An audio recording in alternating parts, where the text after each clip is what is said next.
মহাপুরাণ আস্বাদন করার জন্য বসেছি। তাই শ্রীমদ্ ভাগবত মহাপুরাণে বললেন, শীর্ণন গৃহ্ণন চ চিন্তয়াম।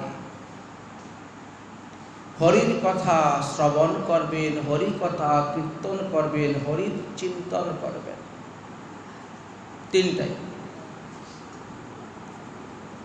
তিনটা যদি না পারেন অন্ততপক্ষে একটা তো করবেন, কীর্তনটা করবেন। কারণ ভজনের তো আমাদের 64 প্রকার অঙ্গ। এই 64 প্রকার অঙ্গের মধ্যে কলিযুগের জন্য আমাদের প্রথম অঙ্গই হরিনাম সংকীর্তন, হরিনাম। এটাকে বাদ দেওয়া যাবে না। প্রহ্লাদ মহাশয় 64টা ভজনের মধ্যে তিনি প্রধান 9টাকে এনে বললেন। শ্রবণম কীর্তনম বিষ্ণু স্মরণম পাদ সেবনম অর্চনম বন্দনম সূক্ষ্ম দাস্য আত্মনিবেদনম। 70 যুগের মানুষের প্রমায়িত 1 লক্ষ বৎসর ছিল, তথাপিও প্রহ্লাদ মহাশয় 9টি ভজনের অঙ্গ যাজন করতে পারেন নাই। পেরেছিলেন অম্বরীশ মহারাজ। সত্য যুগের শেষ, ত্রেতা যুগের আরম্ভ। তখন অম্বরীশ মহারাজ অযোধ্যার রাজা হয়েছিলেন। তিনি এই 9টি ভজনের অঙ্গ যাজন করেছেন, ভগবানের কৃপাও পেয়েছেন। নাহলে দুর্বাসার ব্রহ্মশাপ থেকে তিনি রক্ষা পেলেন কেমন করে? কৃপা পেয়েছেন। এতে প্রমাণিত হলো, আপনি যদি ধর্মকে রক্ষা করেন তাহলে ধর্ম আপনাকে রক্ষা করবে। ধর্মকে রক্ষা করার জন্য আপনাকে স্বয়ং প্রস্তুত হতে হবে। ধর্ম আপনাকে রক্ষা করতে আসবে, যত বড় বিপদেই পড়ুন না কেন, ছুটে আসবে আপনাকে রক্ষা করার জন্য। কিন্তু মহাপ্রভু বললেন, হয়ে কলির জীব, তোমাদের পরমায়ু তো মাত্র 120 বৎসর। 9টা ভজনের অঙ্গ তোমাদের দ্বারা যাজন করা সম্ভব নয়। করতে পারলে তো ভালোই, তার থেকে বরং 5টাই করো। সাধুসঙ্গ, নাম সংকীর্তন, ভাগবত শ্রবণ, মথুরায় বাস, শ্রদ্ধায় বিগ্রহ সেবন। সাধুসঙ্গ প্রথমেই বললে। কারণ কি? সাধুসঙ্গ করতে করতে, সাধুর মুখে হরিকথা শ্রবণ করতে করতে আপনার শ্রদ্ধা উৎপন্ন হবে। শ্রদ্ধা মানে বিশ্বাস। শ্রদ্ধা শব্দের অর্থ হলো বিশ্বাস। আর যার মধ্যে বিশ্বাস জন্মেছে তার মধ্যেই ভক্তি জন্মিবে। একটার সঙ্গে কিন্তু আরেকটা সংযুক্ত আছে। শ্রদ্ধাবান জন হন ভক্তির অধিকারী। আদৌ শ্রদ্ধা। এই ভক্তি মন্দিরে যদি প্রবেশ করতে হয় তাহলে আপনাকে 9টা সিঁড়ি চড়তে হবে। যেমন এই মন্দিরে উঠতে গেলে আপনার 3-4টা সিঁড়ি আছে, 4-5টা। ঠিক তেমনিভাবে ভক্তি মন্দিরে যদি যেতে হয় আপনাকেও 9টা সিঁড়ি চড়তে হবে।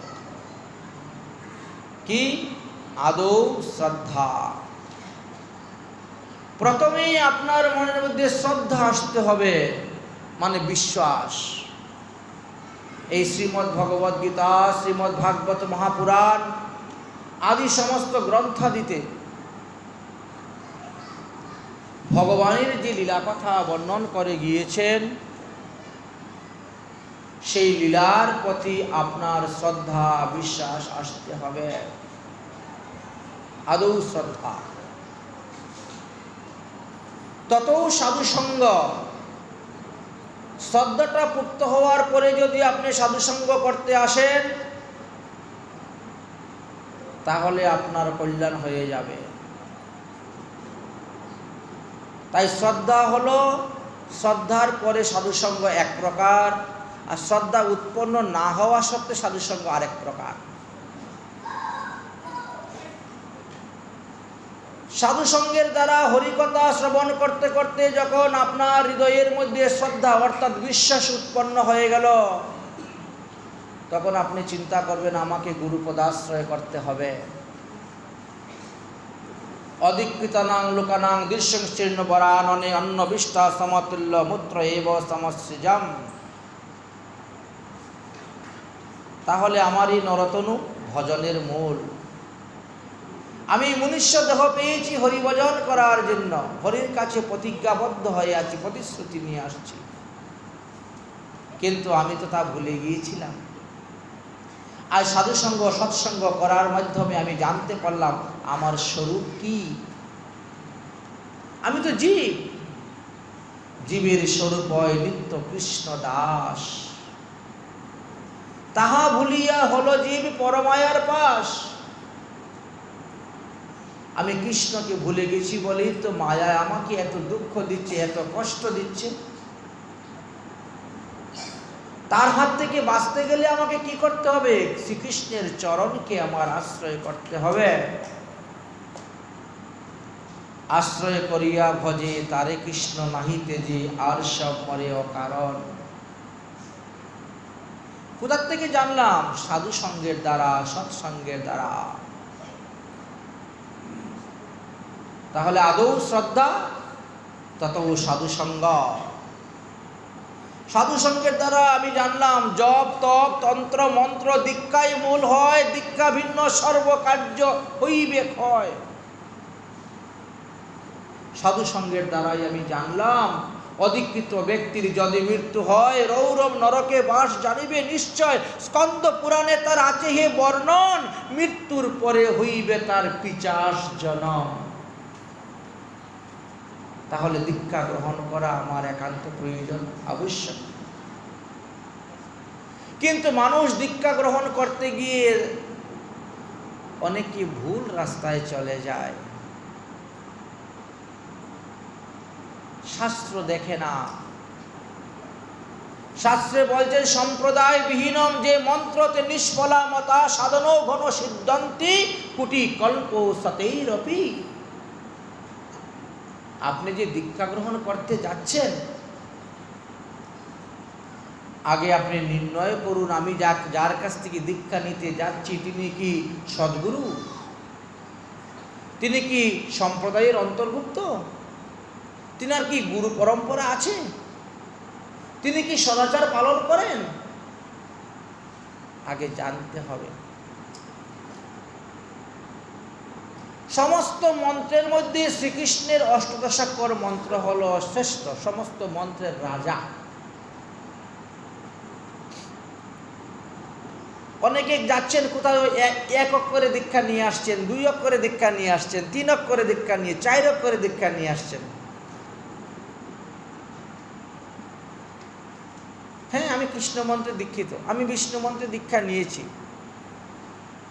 কোথার থেকে বিষ্ণু মন্ত্রে দীক্ষা নিয়েছেন? না, ওই তো রামকৃষ্ণ মিশনে গিয়েছিলাম, নিয়ে আসছি। এই তো অনুকূল ঠাকুরের কাছে গিয়েছিলাম, নিয়ে আসছি। বা এইভাবে বিভিন্ন রাস্তা দেখাচ্ছেন, এখান থেকে ওখান থেকে আমি নিয়ে আসছি। আগে জানতে হবে এটা সম্প্রদায়ের অন্তর্ভুক্ত মন্ত্র কি না। কিভাবে? আচ্ছা, রামকৃষ্ণ মিশনে তো কালী উপাসক করেন, তারা তো কালী সাধনা করেন, মা কালীর উপাসনা করেন। তো তিনি আপনাকে কৃষ্ণ মন্ত্রে দীক্ষা দিয়েছেন, এটা তো সম্প্রদায়বিহীন মন্ত্র হয়ে গেছে। সম্প্রদায়বিহীন মন্ত্র হয়ে গেছে, কারণ তিনার সম্প্রদায়ে তো কৃষ্ণ মন্ত্রে দীক্ষা দেওয়ার কোনো কথা নেই। এখন আপনি যদি বলেন যে না না আমি একজন রামানন্দের কাছ থেকে দীক্ষা নিয়ে আসছি, রামানন্দী কৃষ্ণ মন্ত্রে দীক্ষা দেওয়ার তো অধিকার নেই, তিনি তো রাম মন্ত্রে দীক্ষা দিবেন। আপনি কে? আমি গৌড়ীয় বৈষ্ণব। বেশ, আপনি গৌরীয় বৈষ্ণব, আপনি গৌরীর বীজ পেয়েছেন, গৌরের পঞ্চতত্ত্বের বীজ পেয়েছেন, গৌরাঙ্গ, নিত্যানন্দ, অদ্বৈত, গদাধর, শ্রীবাস পঞ্চতত্ত্বের বীজ পেয়েছেন, আপনি গায়ত্রী পেয়েছেন না? পাই নাই। আচ্ছা, তো এইগুলো না পেলে তো বাবা আপনি তো গৌরীয় হতে পারবেন না, গৌরীয় বৈষ্ণব বলে পরিচয় দিবেন কেমন? আপনি বলছেন নিত্যানন্দ পরিবার, না না আমি গিয়েছিলাম অমুক জায়গা থেকে, মনে করেন অমুক একজন কাঠিয়ে বাবার কাছ থেকে আমি মন্ত্র নিয়েছি, উদাহরণস্বরূপ। আরে কাঠিয়ে বাবা তো নিম্বার্ক সম্প্রদায়, তো উনি আপনাকে গৌর মন্ত্রে কেমন করে দিবেন? নিম্বার্ক সম্প্রদায় তিনি, ইনিও বৈষ্ণব সম্প্রদায়, কিন্তু গৌর মন্ত্রে দীক্ষা দেওয়ার তো ওনার অধিকার নেই। এটাকে বলা হচ্ছে সম্প্রদায়বিহীন মন্ত্র। আপনি যে সম্প্রদায় থেকে মন্ত্র নেবেন সেই সম্প্রদায়ের অন্তর্ভুক্ত বৈষ্ণব হতে হবে। আপনি কৃষ্ণ মন্ত্রে দীক্ষা নেবেন, বিষ্ণু মন্ত্রে দীক্ষা নেবেন, কিন্তু তিনাকেও কৃষ্ণ মন্ত্রে দীক্ষিত হতে হবে। তিনি যদি কৃষ্ণ মন্ত্রে দীক্ষিত না হন, আর তিনার কাছ থেকে যদি আপনি কৃষ্ণ মন্ত্র নিয়ে আসেন, তাহলে উনি এই মন্ত্রটা পেলেন কোথায়? উনি বই দেখে মন্ত্র শিখে আপনাকে দীক্ষা দিয়েছেন। এই তো, এতে শক্তি আসে না। এই জন্য গুরু পরম্পরার প্রয়োজন। গুরু পরম্পরা অনুসারে যদি আমাদের সেই মন্ত্রটা আসে গুরুদেবের কার মুখ হইতে কর্ণেতে, তখন সেই শক্তিটা, বীজের শক্তিটা বেশি থাকে। এই জন্য গুরু পরম্পরা প্রয়োজন। আমাদের শ্রীধাম বৃন্দাবনে 4 জন সিদ্ধ বাবার মধ্যে একজন সিদ্ধ বাবা, যিনি সূর্যকুণ্ডে বাস করতেন, মধুসূদন দাস সিদ্ধ বাবা। তিনার জীবনী পড়লে পরে বুঝতে পারবেন যে গুরু প্রণালী, গুরু পরম্পরার কতটা প্রয়োজন আছে। দীক্ষা গুরুর থেকেই প্রণালীটা আসে, ওটা শিক্ষা গুরুর থেকেও আসে না, বেশের গুরুর থেকেও আসে না। কতটা প্রয়োজন আছে এই ভজন রাজ্যে প্রবেশ করতে গেলে, বিশেষ করে এই রাগানুগা ভজন। ভজনটা 2 প্রকার, তো একটা বিধিমার্গের আর একটা রাগমার্গের। বিধিমার্গে ভজন করলে পার্শ্বদ দেহে বৈকুণ্ঠে যায়, রাগমার্গে ভজন করলে ব্রজেন্দ্র নন্দন শ্রীকৃষ্ণকে পায়। তাই ভগবানকে যদি পেতে চাও, তাহলে তোমাকে রাগমার্গে রাগানুগা অবলম্বন করে ভজন করতে হবে। গোপীর আনুগত্য স্বীকার করে ভজন করতে হবে। গোপীর আনুগত্য বিনা ঐশ্বর্য জ্ঞানে ভজিলেহ নাহি পাইবে ব্রজেন্দ্র নন্দনে। স্বয়ং লক্ষ্মী দেবী তার সাক্ষী রূপে আছেন। নারায়ণের বক্ষ বিলাসিনী লক্ষ্মী দেবী, বৈকুণ্ঠের অধিষ্ঠাত্রী দেবী লক্ষ্মী দেবী, তিনি পর্যন্ত বেলবনে বসে বসে আছেন, ভজন করছেন। গোপীর অনুগত স্বীকার করেন নাই বলে তিনি লাভ করতে পারেন নাই গোবিন্দকে। তাই আনুগত্য স্বীকার করতে হবে, গোপীর করে ভজন করতে হবে। রাগানুগা ভজন মার্গে যারা প্রবেশ করেছেন প্রত্যেকেই গুরু প্রণালী পাবেন, এবং গুরু প্রণালীর মধ্যে আপনাকে একাদশ ভাবযুক্ত একটা দেহ দিবেন গুরুদেব। ওই একাদশ ভাবযুক্ত দেহকে চিন্তন করে আপনি ভজন করবেন। আপনার এই বাহ্যিক দেহ চিন্তন করে ভজন করবেন না। ভজনে সাধনে ভাবিবে যাহা, সিদ্ধ দেহে পাবে তাহা। এই সাধন করার সময়, ভজন করার সময় সেই দেহকে চিন্তা করে ভজন করে যান, তাহলে ওই দেহটাই আপনার লাভ হবে। এই দেহ যখন ত্যাগ করবেন, সাধনে ভাবিবে যাহা, সিদ্ধ দেহে পাবে তাহা। শ্রীমদ্ ভাগবত মহাপুরাণের 24 গুরুর উপাখ্যানেতে সেটা আলোচনা করা আছে। একটা কুমারী পোকার দৃষ্টান্ত দিয়ে দেখিয়ে দিয়েছেন, কুষ্ঠঙ্গী পোকাকে দিয়ে। তাহলে আমরা তৃতীয় সিঁড়ি, প্রথম সিঁড়ির নাম হলো শ্রদ্ধা। শ্রদ্ধা যখন আপনার পুক্ত হলো, আপনার প্রথম সিঁড়ির কাজ হয়ে গেল। আপনি দ্বিতীয় সিঁড়িতে উঠলেন, এবার আপনার সাধু সঙ্গ শুরু হলো, সৎসঙ্গ, বৈষ্ণব সঙ্গ, মহাত্মাদের সঙ্গ শুরু হয়ে গেল। যখন আপনি কোনো সম্প্রদায়ের অন্তর্ভুক্ত কোনো শুদ্ধ সদাচার বৈষ্ণবের কাছ থেকে দীক্ষা নিয়ে নিলেন, আপনি তখন তৃতীয় সিঁড়ির মধ্যে উঠে গেলেন। তৃতীয় সিঁড়িতে উঠলেন, শুরু হলো আপনার জীবনে ভজন ক্রিয়া, শুরু হলো নতুন জীবন। দীক্ষা গ্রহণের দ্বারা মানুষের পুনর্জন্ম হয়, দাক্য জন্ম। যেমন উপনয়ন সংস্কারের দ্বারা দ্বিজাতি বলা হয়, দ্বিতীয়বার জন্ম হয়, দ্বিজ বলা হয়, ঠিক তেমনিভাবে দীক্ষা সংস্কারের দ্বারা তিনি দাক্য ব্রাহ্মণত্ব হয়ে যান। সাধারণ কথা নয়। পঞ্চ সংস্কারের দ্বারা যারা দীক্ষা গ্রহণ করেছেন, শাস্ত্র বলছেন 5 প্রকার মুক্তির মধ্যে 1 প্রকার মুক্তি তাদের করতলগত, যদি তারা সেই নিয়ম নিষ্ঠাগুলা পালন করে যেতে পারেন। আর দশম সংস্কারে তো বাবাজি ভেষাশ্রিত বেশ, সন্ন্যাস।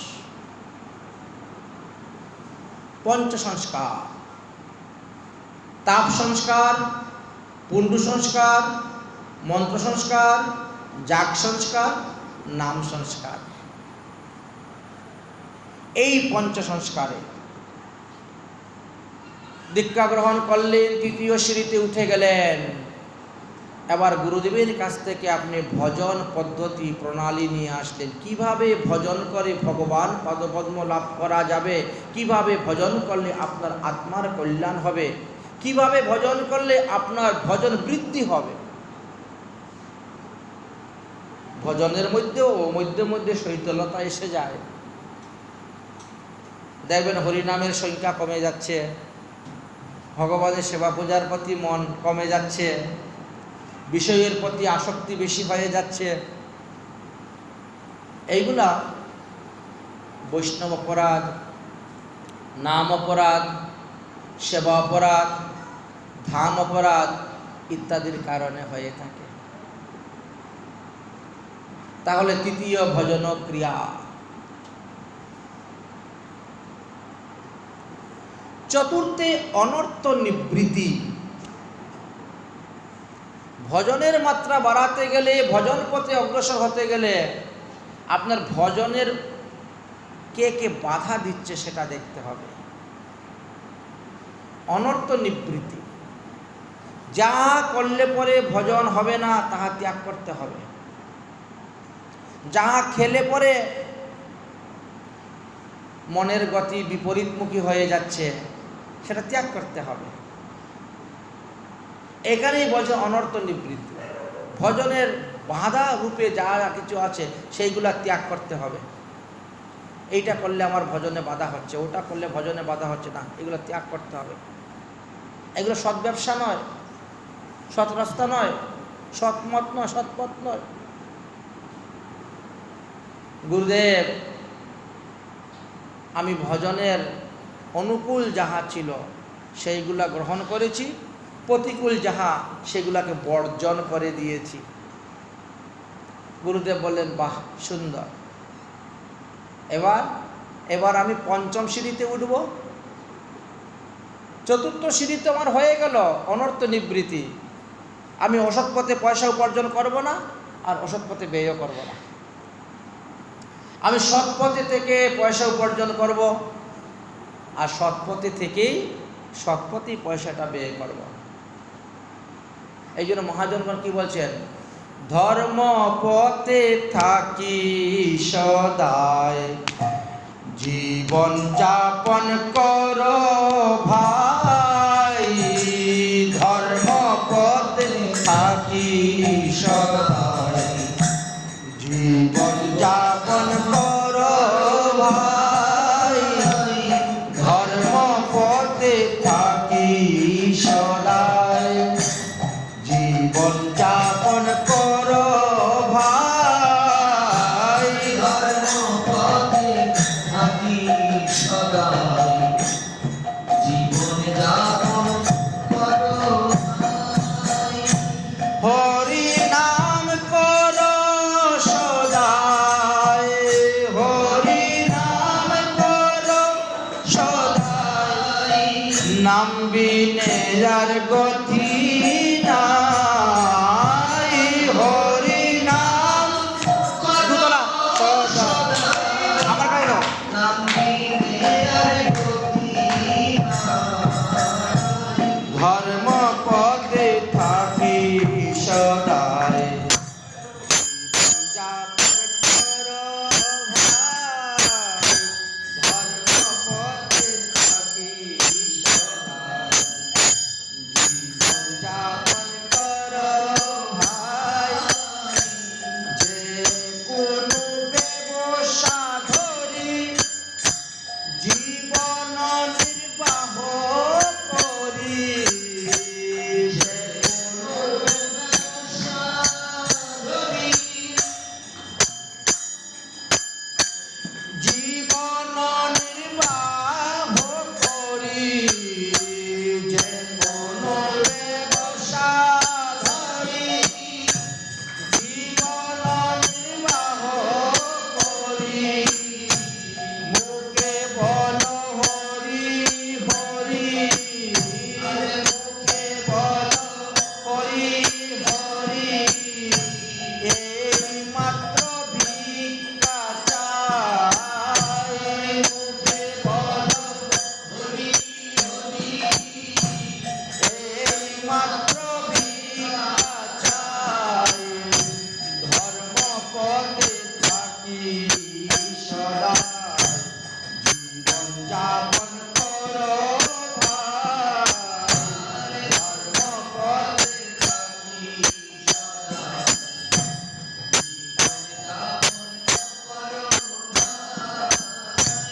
গৌরাঙ্গের চরণ ভজ, অন্য বিলাস তেজ। গৌরাঙ্গের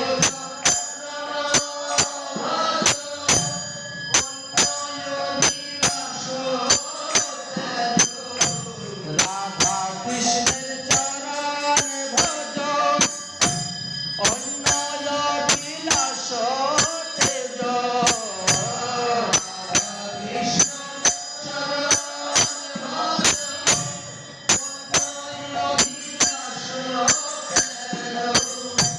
ভাগবতের সুসিদ্ধান্ত, ভাগবতের সুসিদ্ধান্ত, এবার তোমরা বুঝো ভাই।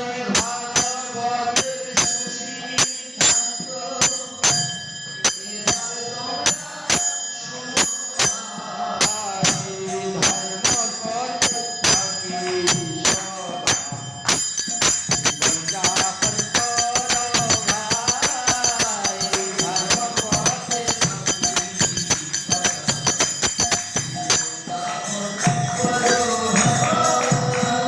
তাহলে আপনি চতুর্থ সিঁড়ি পার হয়ে গেলেন। যদি আপনার অর্থ দিয়ে অনর্থ না হয়। কিছু কিছু লোক আছি না, আমরা নিজের পকেটে টাকা দিয়ে পাপ ক্রয় করি। বলে কিভাবে? দেখবেন মা বাবা প্রসাদ বুঝি, মা বাবা কামাই করছেন অর্থ, পরিবারের ছেলেমেয়েরা এখনো এই রাস্তায় আসে নাই, তারা অন্য রাস্তায় আছেন, সেখান থেকেই পয়সা দিয়ে তো সেইগুলা যাচ্ছে। তাহলে আপনার উপার্জনের অর্থটা পাপ কার্যে ব্যয় হয়ে যাচ্ছে। মহাজনগণ খুব সুন্দর পদ বলেছেন।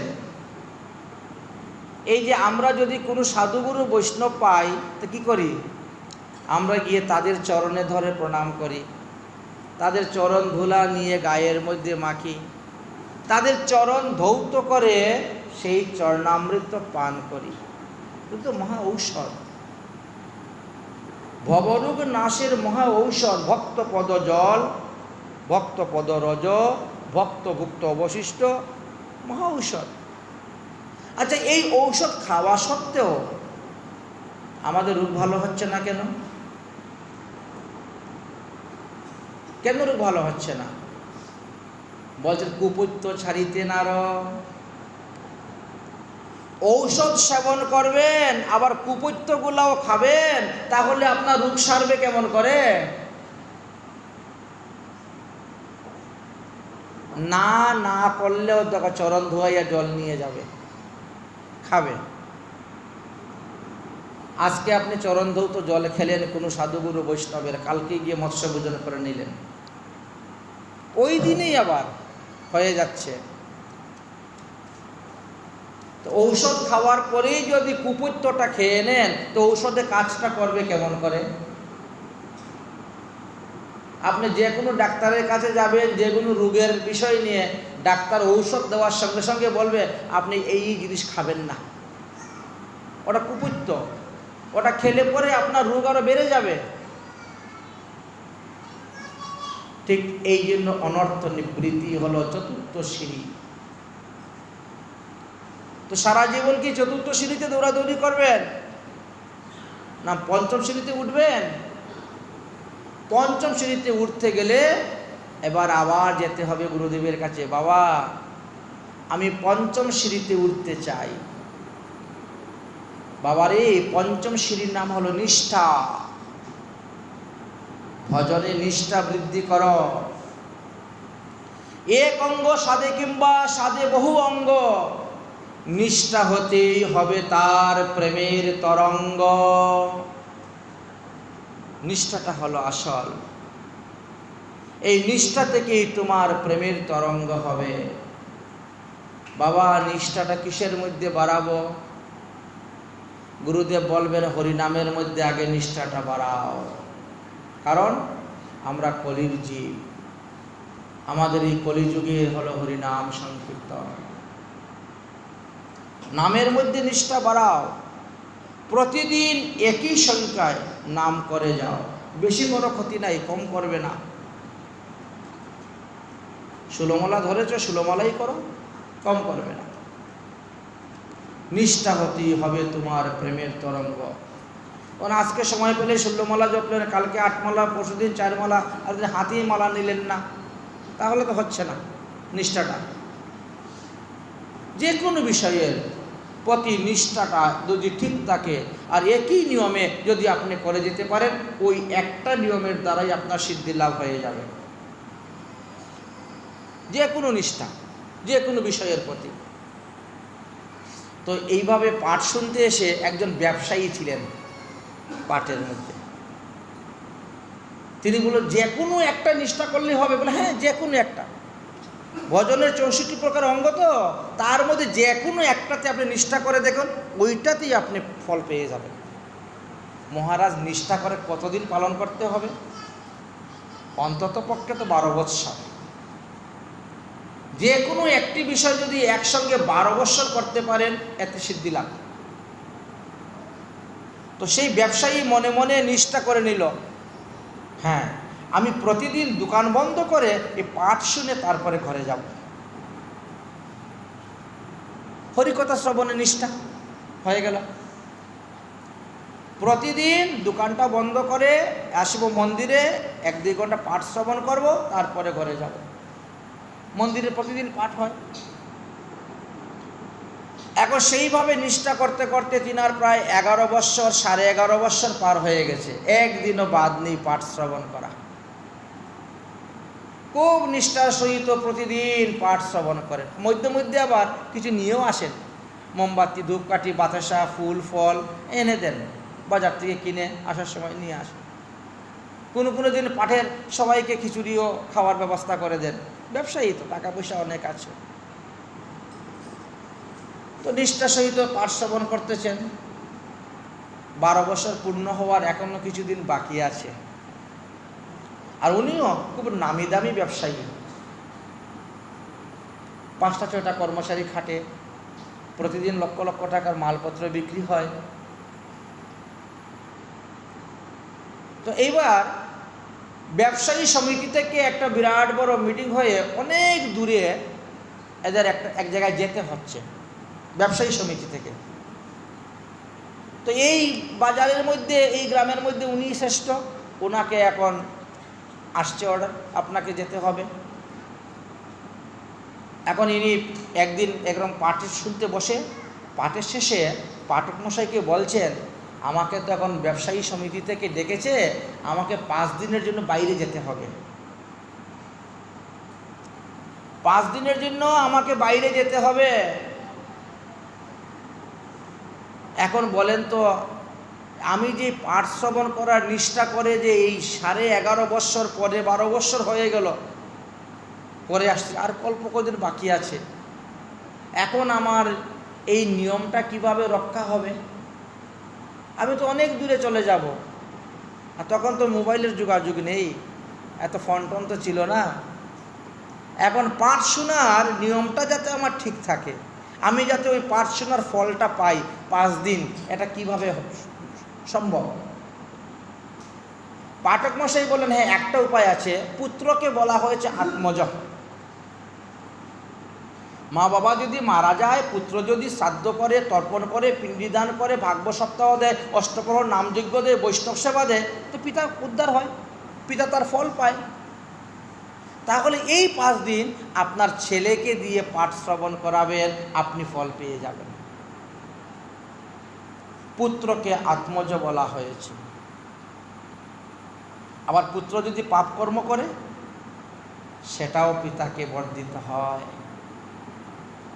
শাস্ত্রে লেখা আছে, যত যত পাপ আছে, যে যা করবে সে তার পাপের ফল ভোগ করে, কিন্তু একাদশীতে অন্ন খাইলে 3 পুরুষ সহিতই নরকে যায়।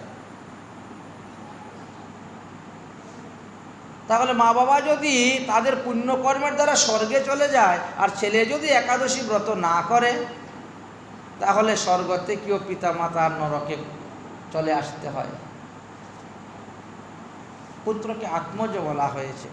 অতএব আপনার ছেলেকে কালকে থেকে পাঠে বসিয়ে দিবেন, আপনার ছেলে পাঠ শ্রবণ করবে, এতে আপনার ফল হয়ে যাবে। ব্যবসায়ী তো খুব সন্তুষ্ট।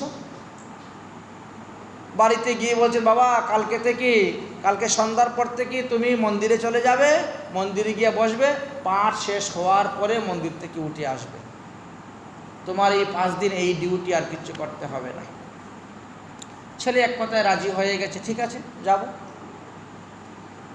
এখন এই ব্যবসায়ী যে বিজনেসম্যান লোক, ইনি রাত্রিবেলা চিন্তা করতেছেন, আমার ছেলে তো বড় সহজ সরল, একেবারে হাবাগোবা, যে যা বলে তাই, একেবারে সহজ সরল। এখন পাঠের মধ্যে যে পাঠক মশাইরা বলেন, সংসারে থাকিলে কৃষ্ণ প্রেম নাহি হয়, সংসার হইতে দূরে কৃষ্ণ জানিবে নিশ্চয়, বিষয়ে থাকিলে কৃষ্ণ প্রেম নাহি হয়, বিষয় ত্যাগ করো, কে কার মা বা কে কার বাবা, কে কার মা, এই সমস্ত কথা যদি পাঠক মশাই বলেন, আর আমার ছেলের মনের মধ্যে যদি এইগুলা গিথে যায়, তাহলে তো 5 দিন পরে এসে ছেলেকে আর ঘরে পাবো না, মহাত্যাগী হয়ে চলে যাবে। এই চিন্তাটা উনার মাথার মধ্যে ঢুকেছে। 5 দিনে সর্বনাশ হয়ে যাবে সংসারের।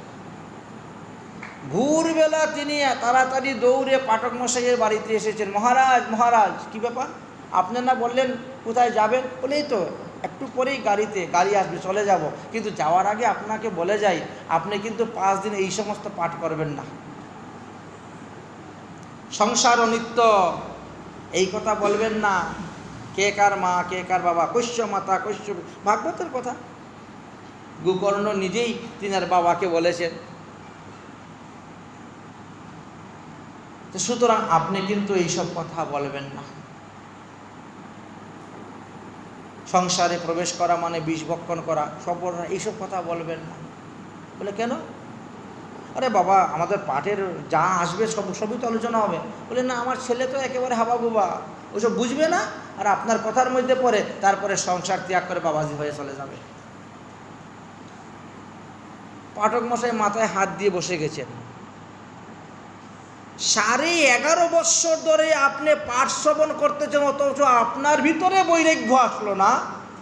সংসার যে অনিত্য, সংসারে সংস্কৃতি এখানে ফেলে রেখে খালি হাতে যেতে হবে, এই বুদ্ধিটা আপনার মধ্যে আসলো না। আর আপনার ছেলে 5 দিন শ্রবণ করলে চলে আসবে। আচ্ছা দেখেন তো, 365 দিনে 1 বৎসর, তো 11 বৎসর, 11.5 বৎসরে কত দিন হচ্ছে? এতদিন তিনি পাঠ শ্রবণ করার পরেও তিনার ভিতরে একটুকু বৈরাগ্য ভাব আসলো না। আর ছেলের ভিতরে 5 দিন পাঠ করলে বৈরাগ্য ভাব এসে যাবে, আপনি এটা কেমন করে বুঝলেন? বলে আমার ছেলে যে সিধা সাদা হাবা গোবা, যে যা বলে তাই বিশ্বাস করে নাই। তার মানে কি আপনি বিশ্বাস করেন না? বলে বিশ্বাস করি, তবে হরি কথা ওই হরিবাসরে রেখেই আমি চলে যাই, আমি ওটা সঙ্গে করে নিয়ে যাই না। এই জন্য আমার কোনো পরিবর্তন হয় নাই। ওই 11.5 বছর পাঠ শুনেও ওনার পরিবর্তন হয় নাই। লঙ্গি পিদ্দাও ছাড়েন নাই, আর মাছ মাংস খাওয়াও ছাড়েন নাই। বাস, যেটু ধুতি পাঞ্জাবি পরব, মালা তিলক ধারণ করব, ঠাকুরের নাম টাম করব, কারণ হরিবাসরের কথা হরিবাসরে রেখেই উনি চলে যায়। তো ওই রকম নিষ্ঠা করলে লাভ হবে না। এই যে পঞ্চম সিঁড়ির নাম নিষ্ঠা বলা হয়েছে, ওই রকম নিষ্ঠা করলে কিন্তু লাভ হবে না। হরিকথা শ্রবণ করার পরে মনন করতে হয়, চিন্তন করতে হয়। যেভাবে ধুন্ধুকারী করেছিলেন, গোকর্ণ ভাগবত কথা বললেন, হাজার হাজার ভক্তরা বসে পাঠ শুনলেন, অথচ বিমান আসলে একটা, একমাত্র ধুন্ধুকারীর জন্য, আর কারোর জন্য আসলো না। কারণ শ্রবণের তারতম্যতা আছে। যে যে মানসিকতা নিয়ে শ্রবণ করবে সে সেই রকম ফল পাবে। গোকর্ণ জিজ্ঞাসা করলেন, এত এত শ্রোতার বিমান কেন একটা আসলো? তাদের বিমান আসলো না কেন? বলে অভিমান ত্যাগ করে যদি পাঠ শুনতো তবে তাদের জন্য বিমান আসতো। এরা তো অভিমান ত্যাগ করতে পারে নাই, অভিমান ত্যাগ করে না করে পাঠ শুনছে বলে তাদের জন্য বিমান আসে নাই। তাহলে পঞ্চম সিঁড়ির নাম হলো আমাদের নিষ্ঠা। আরটুকু উপরে উঠতে হবে, ষষ্ঠ সিঁড়ি। ষষ্ঠ সিঁড়ির নাম হলো রুচি। যারা রুচিকে ভালোবাসবে তারা নীতিকে ত্যাগ করে দেয়, আর যারা নীতিকে ভালোবাসে তারা রুচিকে ত্যাগ করে। সাধুদের একরকম রুচি, অসাধুদের আরেক রকম রুচি। রুচিটা দুরকম, দু ধরনের লোকের, এরাও মানুষ তারাও মানুষ, কিন্তু রুচিটা আলাদা হয়ে গেছে। সাধু রুচি কি? আমি ভগবত প্রসাদ ছাড়া অন্য কিছু গ্রহণ করব না।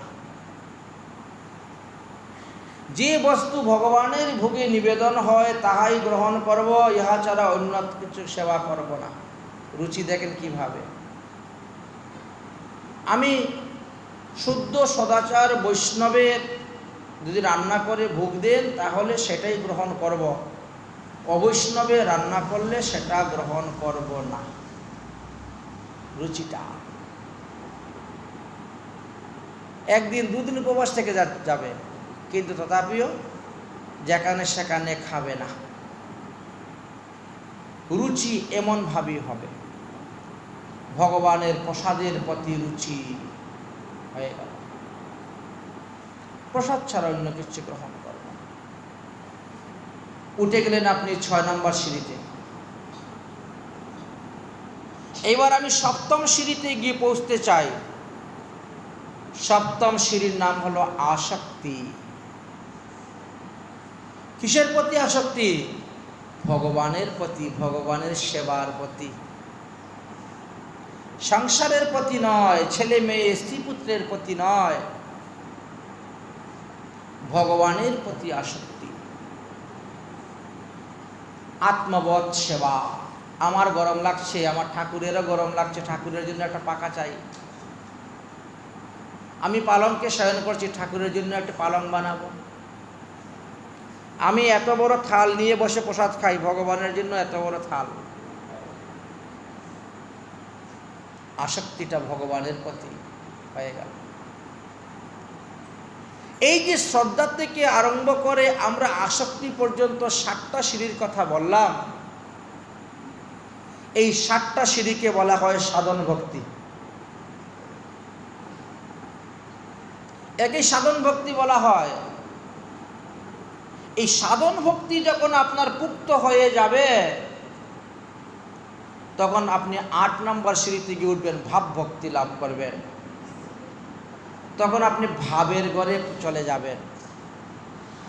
আত্মীয় স্বজন ইষ্টি কুটুম্ব আসলে তাদেরকে ঘরে থাকার জন্য জায়গা দিবেন, কিন্তু মনে থাকার জায়গা দিবেন না। মনের মধ্যে একমাত্র গোবিন্দ। যত বড়ই আত্মীয় আসো না কেন, একাদশী দিনে ফলাহার করেই যেতে হবে, তোমার জন্য ভাত রান্না হবে না। সে সব থেকে বড় কুটুম হলো মেয়ের জামাই। সর্বনাশ, মেয়ের জামাই এসেছে, তাড়াতাড়ি রান্ধো, না হলে উপায় আছে না। আমার মেয়ের ভবিষ্যৎ চিন্তা করে জামাইকে ভাত রাঁধে দিতে হয়। কিন্তু 8 নম্বর সিঁড়িতে যখন পৌঁছে যাবেন, তখন আর হবে না।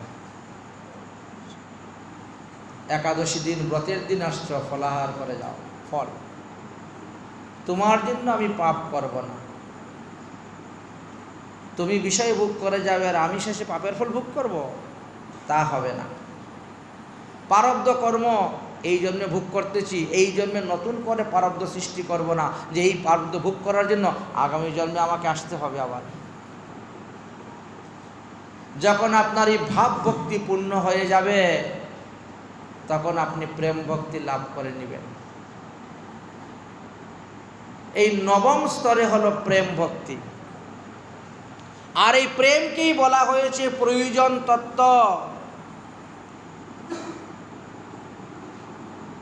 সম্বন্ধ, অভিদয়, প্রয়োজন,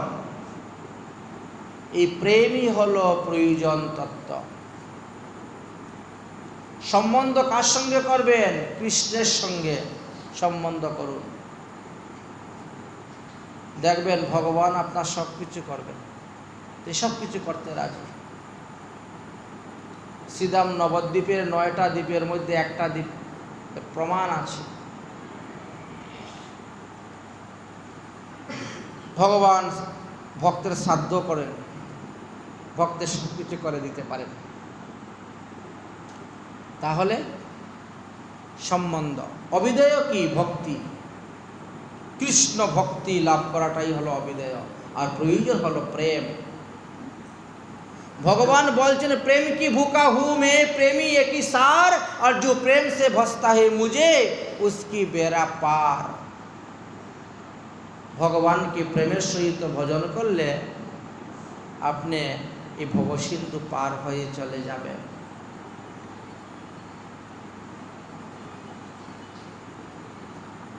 তাই প্রেম কি প্রয়োজন তথ্য বলছেন।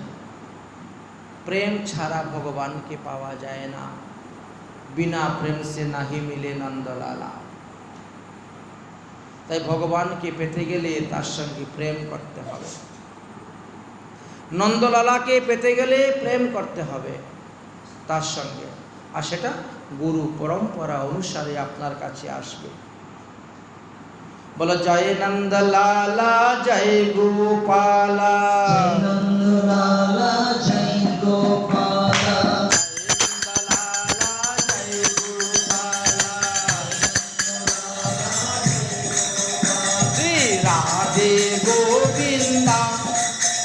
मन भजले हरि का प्यारा नाम है, श्री राधे गोविंदा। मन भजले हरि का प्यारा नाम है, मन भजले हरि का प्यारा नाम है, मन भजले हरि का प्यारा नाम है। नंदलाला नंदलाला ओ नंद नंद लाला हरि का प्यारा नाम है राधे गोविंदा मन भजले हरि का प्यारा नाम है राधे गोविंदा मन भजले हरि का प्यारा नाम है मयूर मुकुट सिर गले बनमाला केसर तिलक लगावे केसर तिलक लगावे मयूर मुकुट सिर गले बनमाला केसर तिलक लगावे केसर तिलक लगावे मयूर मुकुट सिर गले बनमाला केसर तिलक लगावे केसर तिलक और वृंदावन की कुंज गलिन में सबको नचना चाहे वृंदावन की कुंज गलिन में सबको नचना चाहे श्री राधे गोविंदा मन भजले हरि का प्यारा नाम है श्री राधे गोविंदा मन भजले हरि का प्यारा यमुना किनारे धेनु चरावे माधव मदन मुरारे माधव मदन मुरारे यमुना किनारे धेनु चरावे माधव मदन मुरारे माधव मदन मुरारे ओ मधुर मुरलिया जबी बजावे फरले सुगबुद सारी मधुर मुरलिया जबी बजावे फरले सुगबुद सारी श्री राधे गोविंदा मन भजले हरि का प्यारा नाम है श्री राधे गोविंदा मन भजले हरि का राधा शक्ति बिना न कोई सामल दर्शन पावे सामल दर्शन पावे राधा शक्ति बिना न कोई सामल दर्शन पावे सामल दर्शन पावे ओ आराधना करो राधे राधे गाना भक्के आवे आराधना करो राधे राधे गाना भक्के आवे श्री राधे गोविंदा मन भजले हरि का प्यारा नाम है श्री राधे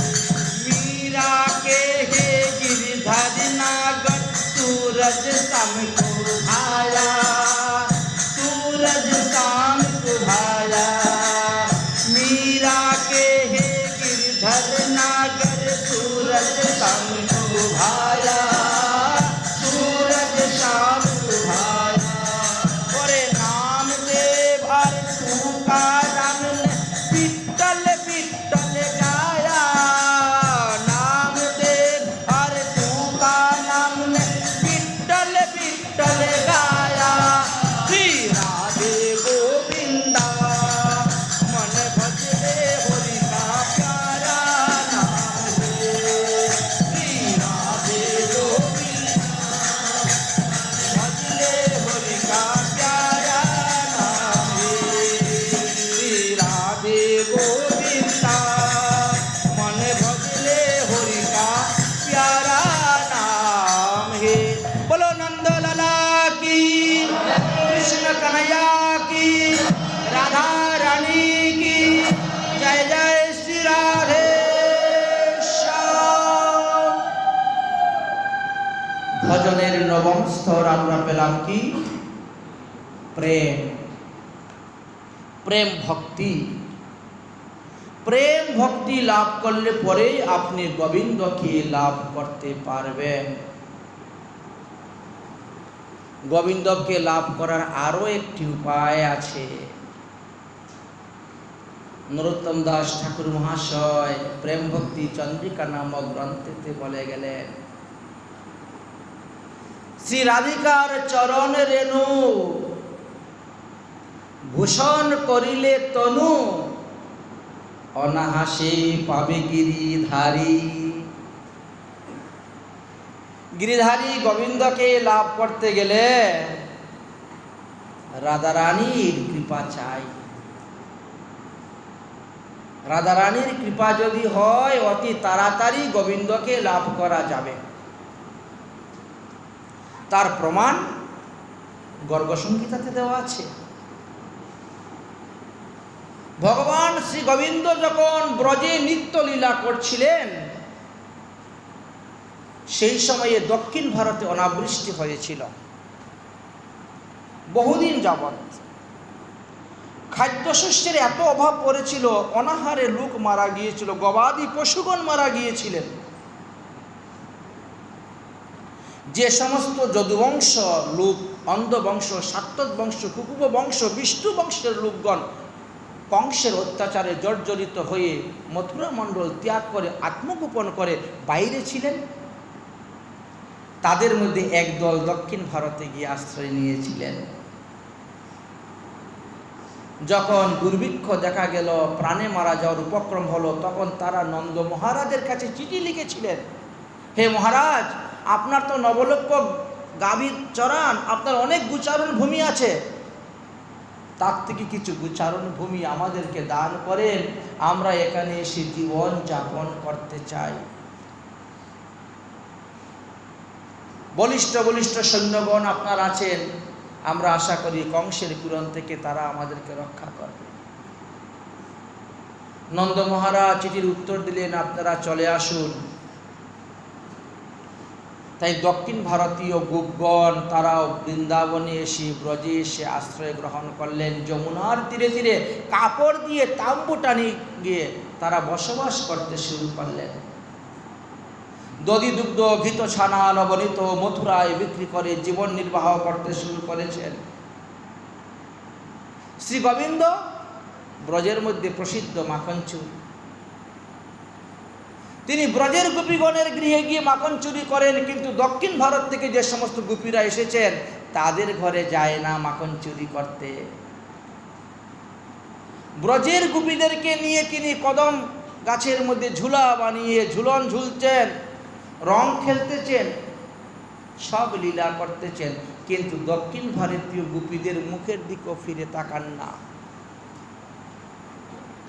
দক্ষিণ ভারতীয় গোপীদের মনের মধ্যে বড় সন্দেহ হয়ে গেল, কি ব্যাপার, আমরাও তো যদুবংশে জন্মগ্রহণ করেছি, কৃষ্ণকে ভালোবাসার অধিকার আমাদেরও আছে, আমরাও গোপী, আমরাও গোপ জাতি, কিন্তু ব্রজে যারা জন্মগ্রহণ করছেন তাদেরকে নিয়ে কৃষ্ণ লীলা খেলা, আমাদের সঙ্গে কোনো কিছু নেই, কারণটা কি?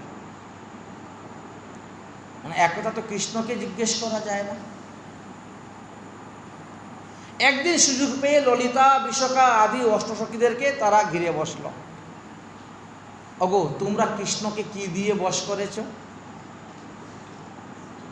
কৃষ্ণ তোমাদের ঘরে যায় মাখন চুরি করতে, তোমাদের সঙ্গে রাসলীলা করেছে, তোমাদের সঙ্গে হোলি খেলেছে, তোমাদের সঙ্গে ঝুলন লীলা করে, অথচ আমাদের সঙ্গে তো কিছু করে না। তোমরা কি দিয়ে কৃষ্ণকে বশ করেছ? তারা বললেন, আমরা তো রাধারানীর আশ্রিতা, আমরা রাধারানীর উপাসনা করি, রাধারানীর ভজন করি, রাধারানীর সেবা করিতে, রাধারানীর কৃপাতে আমরা গোবিন্দকে পেয়েছি। সুতরাং তোমরা যদি গোবিন্দকে পেতে চাও তো যাও রাধারানীর চরণাশ্রয় করো, তাহলে তোমরাও গোবিন্দকে পাবে। তোমরা বৃন্দাবনে এসেছো, অথচ রাধারানীর চরণ তো আশ্রয় করো নাই এখনো, যাও। দক্ষিণ ভারতীয় গোপীগণ একত্রিত হয়ে গিয়ে উপস্থিত হলেন রাধারানীর কাছে। হে রাধে কজ্জল লোচনে বিষভানু নন্দিনী, হে রাধারানী, তুমি কি দিয়ে কৃষ্ণকে বশ করেছ?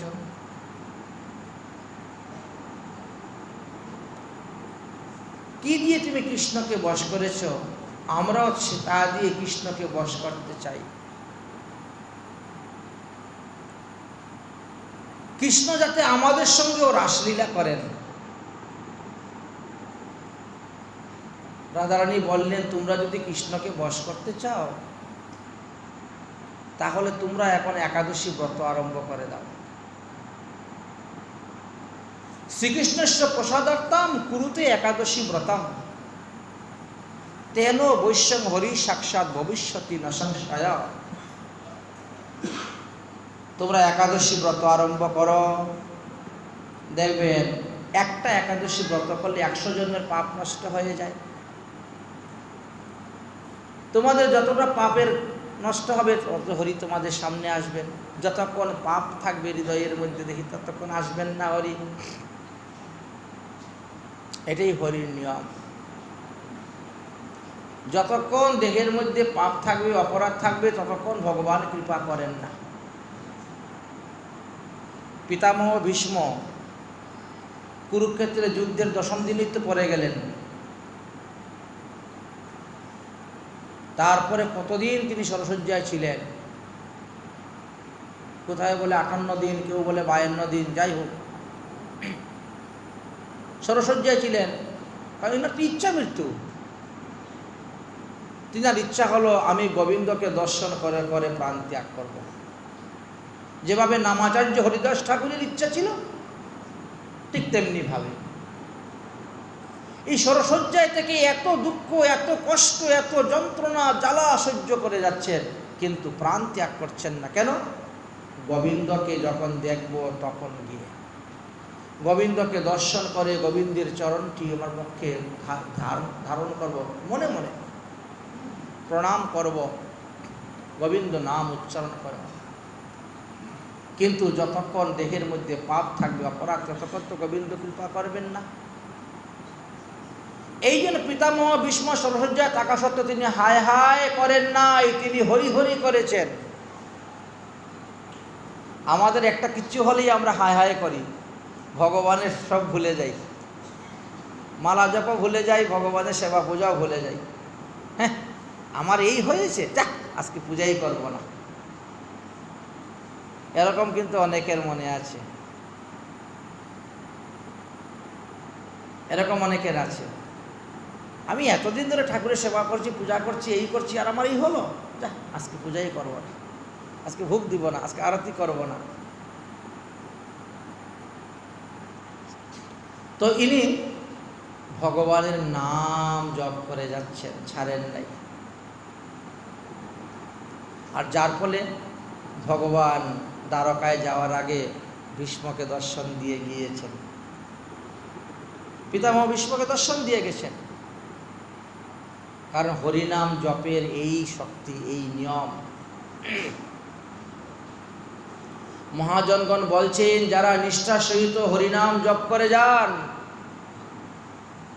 নাম প্রভুর কৃপা তারা পাবেন পাবেন পাবেন।